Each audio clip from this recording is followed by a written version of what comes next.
السلام علیکم، welcome to my channel. ایک نئی کہانی کے ساتھ خوش آمدید۔ دفعہ کا ذکر ہے کہ دور دراز بادشاہی سلطنت میں عقل مند اور مہربان شہزادی ایزابیلا رہتی تھی۔ بادشاہی خطے میں ایک جادوئی درخت تھا جو سونے کے پتوں کا درخت تھا۔ ہر روز کئی ہزار پتے زمین پر گرتے جو سورج کی روشنی میں چمکتے۔ درخت کی جڑیں زمین میں کئی ہزار فٹ کی گہرائی تک تھی۔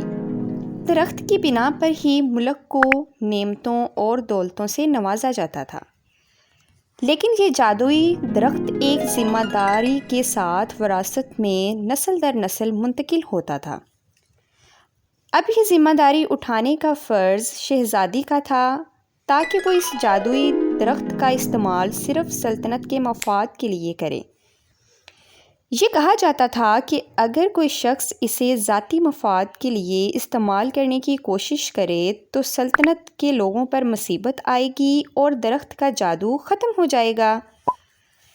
ایک دن شہزادی کو خبر ملی کہ قریبی ملک گرمی کی بنا پر قحط میں مبتلا ہے اور ان کی فصلیں خزاں ہو گئی ہیں اور بھوک سے لوگ تڑپ رہے تھے۔ شہزادی نے ان کی مدد کرنے کا فیصلہ کیا۔ بزرگوں نے منع بھی کیا، لیکن شہزادی سے قریبی ملک کی مصیبت کو دیکھ کر رہا نہ گیا۔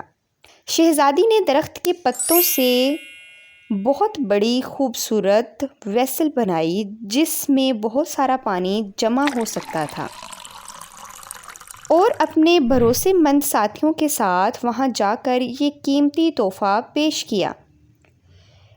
لیکن وہاں پہنچ کر شہزادی ایک لالچی شہزادے سے ملی۔ وہ شہزادہ بہت لالچی نکلا۔ اس نے شہزادی کو قید کر لیا اور وہ خود درخت کو کاٹنے کے لیے اس کے ملک میں آ گیا۔